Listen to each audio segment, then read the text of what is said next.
Alright, we're back again. Throw this thing together real quick. I got the pivot piece in here locked in with tabs. This is all in there, Loctite on that. So just throw the brakes in there now. Springs, shoes, all that. Yeah, probably should check to make sure these adjusters still move. Maybe the last thing I want to do is come back and have to deal with these things again. Oh yeah, that one looks good. That one moves pretty nicely. This one didn't want to move at all. I don't know if it was this one or that other one, but I see the socket don't want to go in there still. That hasn't changed any. Okay,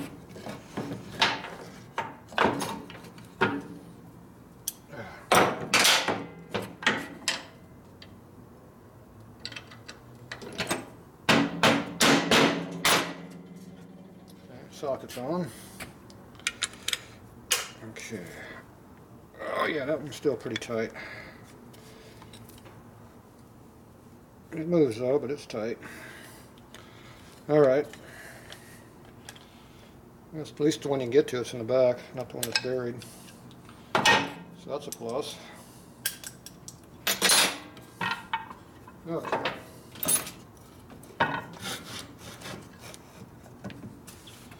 Where did I leave that?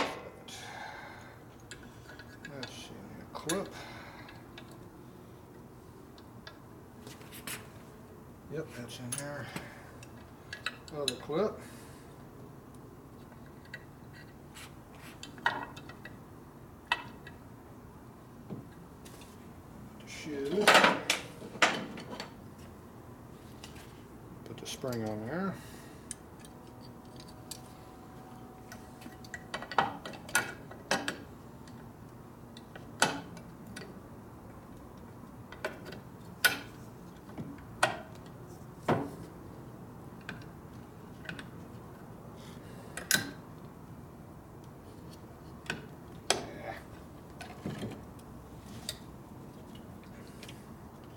Everything wants to fight a little bit. Gotta get in here, gotta lift that up, and gotta get over here. Of course, it doesn't want to go.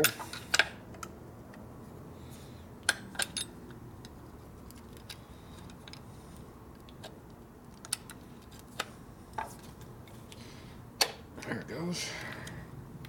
Come on, get up in there. There it goes. Alright. Squeeze it again. With a squeezing tool. Good thing I bought these things. Didn't know what I needed them for, but evidently it works good for Harley brakes. And then we got our spring. It goes quicker this time. Practice.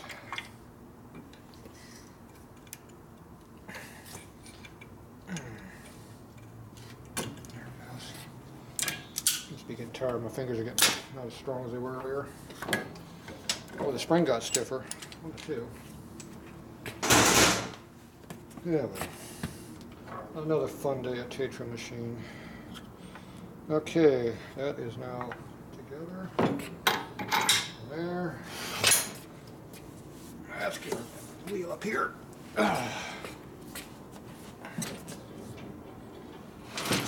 Cymbal in there. Look at that. It even rotates and everything. That's hard to believe.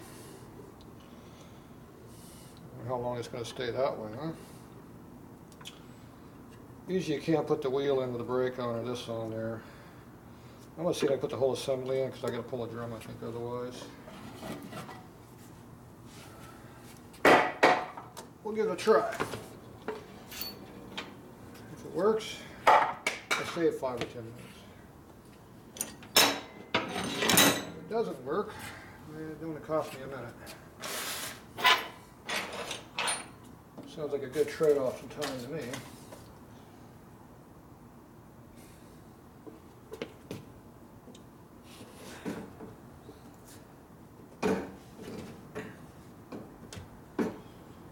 Okay. that was the easy part.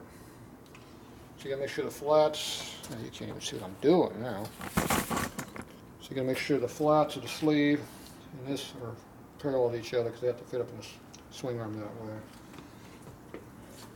This is what hurts the back.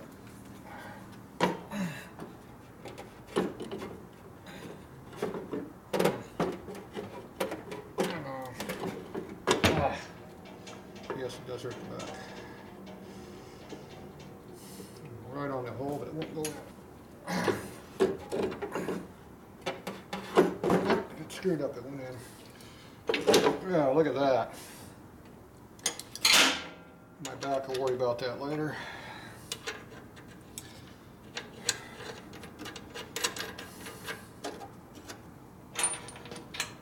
Okay. I'm ready to get something done tonight. Amazing.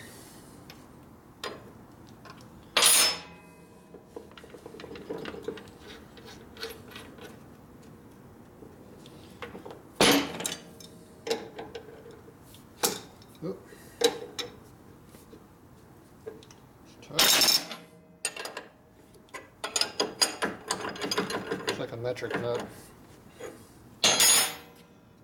Okay. Now we need an axle for this vehicle. So, we had a bad axle and another axle. Let me determine which one's which, because I forget. Okay, this one's been all ground on, which is not good. I'm going to pull that back a little bit. So someone ground this thing all down to fit. And it's bad. Ooh, I just put something in my thumb. Okay, this is the other one we got. This has got real heavy wear right in here. So that's pretty well worn out. And it's worn over here too, it's out of round. So this one here is not the best quality either. So much for saving the customer money.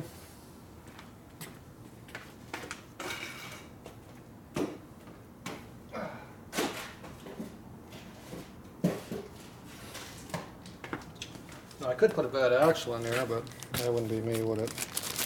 Alright, so here's a brand new axle.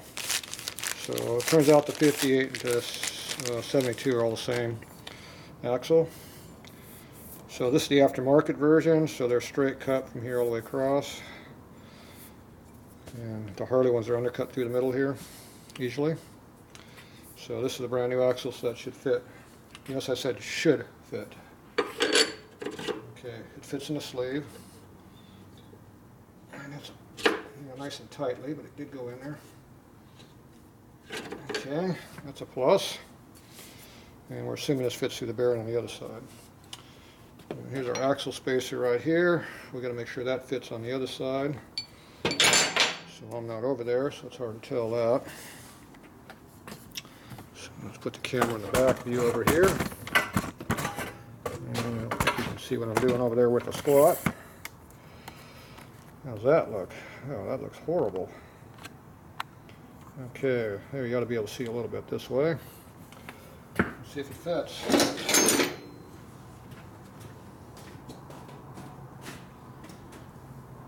Okay, over here. So, if this is the right one, there won't be any gap in it. Oh, look at that. It's actually the right one. The axle through it. Now, the axle for rigid frame and early swing arm drum brake, they have these two flats on the axle. Those go in the swing arm pivots. The slots back there, excuse me. So that's how you do it. You can't use a round axle like the late bike. Even though people do it all the time. It ain't right. And that's not going in the last little bit for some reason. There it goes. Friendly persuasion. It even rotates.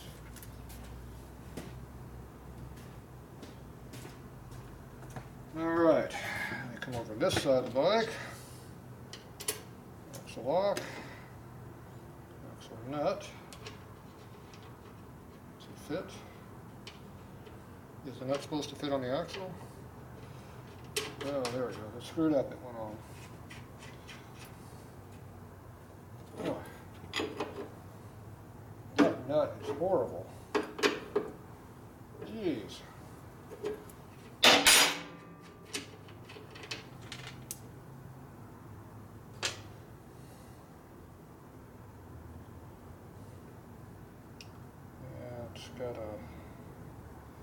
It's got some issues.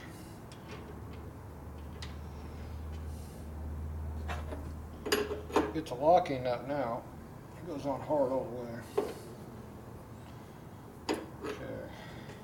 So if it goes on hard all the way, we're going to put a little oil in the thread to protect it. So this nut has been gouged and crutched on the outer edge right here. So it's actually pinching the threads. So it's making them tight. Actually, it's on this side over here. They probably had lock washers and something over in here. So these last two threads are pretty tight. I don't know if you can see it in there, but they're real shiny on the inside in there. That's where it gets tight on it. So you put a little bit of oil on the thread so you don't gall it up. The grease, whatever you got laying around. Get some grease here. So it's going to be like a mechanical locking nut. You pay extra for stuff like that normally.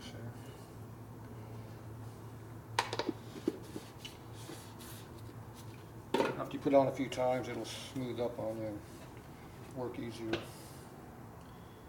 Alright. I have this other nut I could use here, but this has a smaller hex on it, so it's a bit thinner nut. I like the thicker nut. It's probably a genuine Harley nut. It's another good reason to use it. Better material.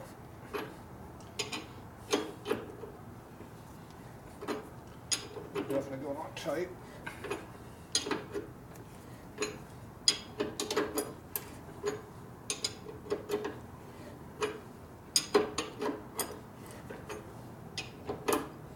Don't have to worry about it coming off.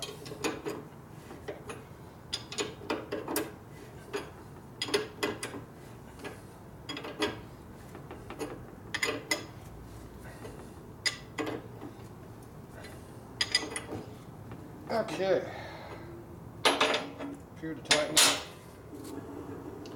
And the brake appears to turn. It's not making too much noises, which is a good sign. Okay, now go ahead and adjust our pivot here.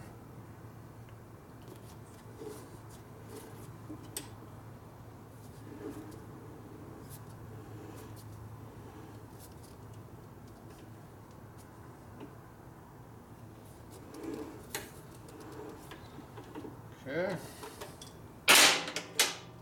Take out the adjuster screw to get to this one.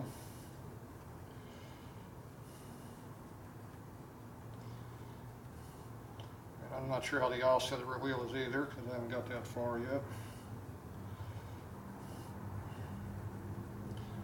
Hopefully it's a lot centered more than it was before with the other wheel.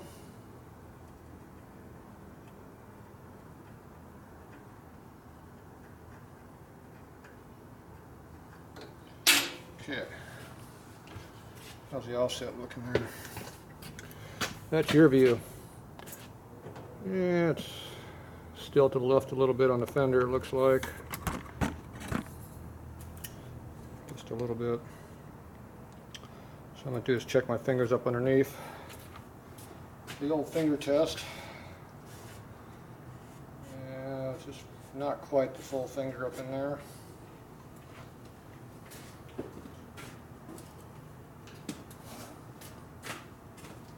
Oh yeah, we got a lot of finger here. Probably 1/8 inch off center.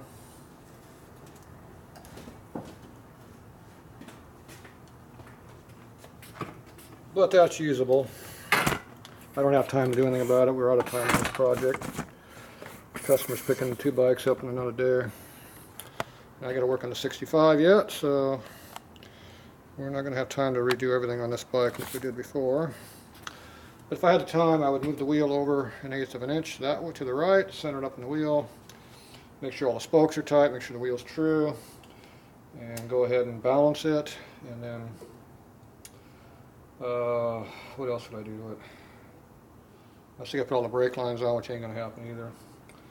But, you know, pretty much just finish it up. Well, I got to take the hub apart, put grease in it, check the in-play in it. Same stuff I did on the front wheel. It ain't getting done on this wheel. Okay, I already moved this cam out until the brakes just drag lightly. Just drag it. And move this one way out until it hits. Back it up until it rotates. Same on this one. It locks up. Bring it back a little bit. I can check this one again.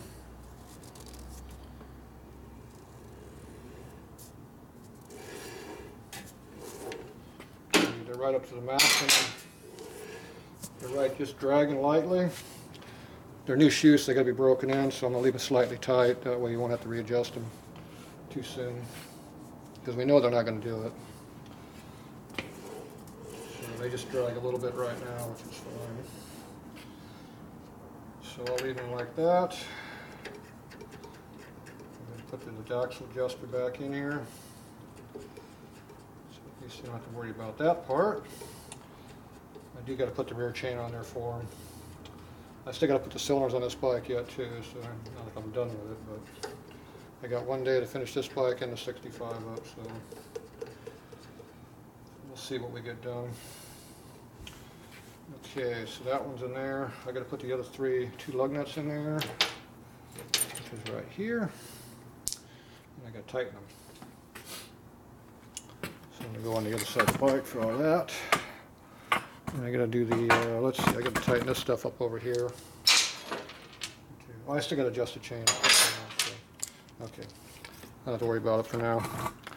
Otherwise, I tighten up the nut here in the back and this lower one. I have to put the chain on it yet and move it forward, so I'll get that much done for him.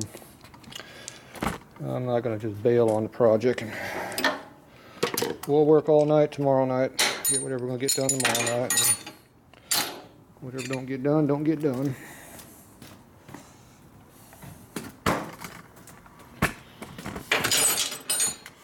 Okay, so now I'm going to go ahead and adjust put the bolts in here, the last two bolts. So this is factory one, we can use a factory tool. See how nice the factory tool works? It actually works, eh? Doesn't chew up everything as you're using it.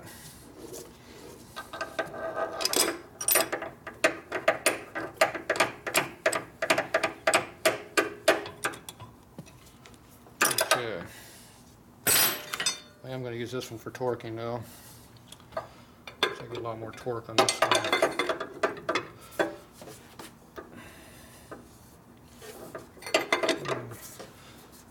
Alright.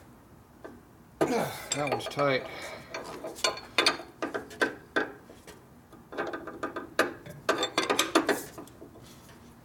That one's tight.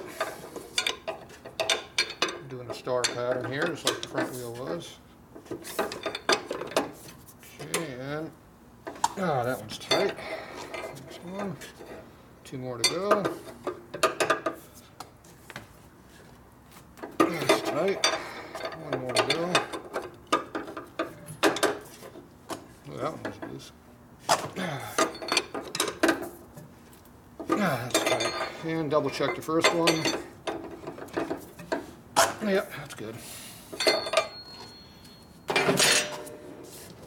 Still has a light drag, but it rotates. I'm good with that.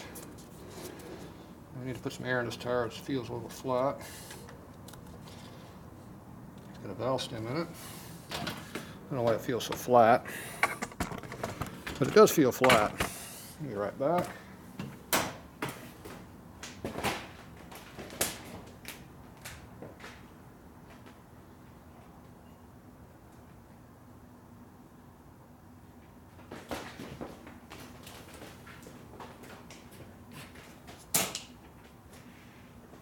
Okay.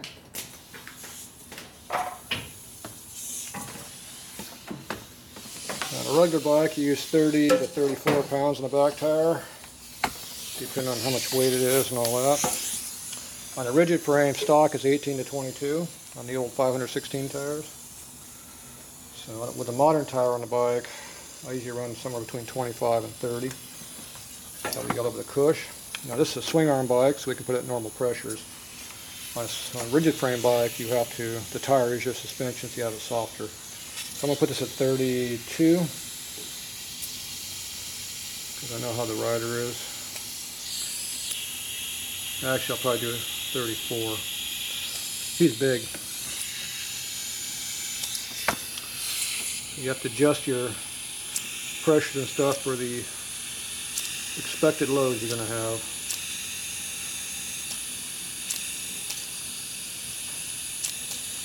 It's 34. And you always put a lot of spit on it. So if there's no bubble, you're good. Take this off here. Ah, there we go.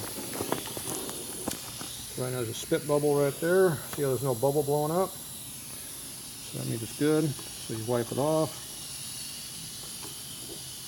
You put the valve stem cover back on it, keep the dirt and shit out of it. That's what they're for, to keep the crap out of the tube. Okay. And look how true the tire the rim is. Not too bad. A little bit of ditsy doodle going on, but not too bad. The brake shoes are already starting to wear in a little bit, as you can tell. They wear off pretty quickly. Alright, so that's all we're going to do on this. Now this one here is the one we did the frame repair back here. That's all. It's the exhaust system's ready to go on the bike whenever he gets the top end onto it. We were going to change out the regulator and put a different generator style regulator on it. I don't think I'll have time to do that, but I'm gonna at least get the cylinders and stuff back on the motor sealed up for travel. But other than that, we're pretty well done on this bike for now and all the chassis stuff. For now, unless I have a little extra time, then I'll work on other things. Like I said, I got to pull the generator off and put the regulator on the end of it, and if I have time. We already got the coil up on here. So we'll just, like I said, we'll work on it as we got time, and when we run out of time, you run out of time. So anyway, that's what it looks like for now. So it's starting to look like a bike again, at least. So we'll go ahead and leave it at that. And if we have more video, we'll have it. If not, this is the last video. I should have a video for doing the cylinders, so I'll probably have another one too. So anyway, that's it for tonight.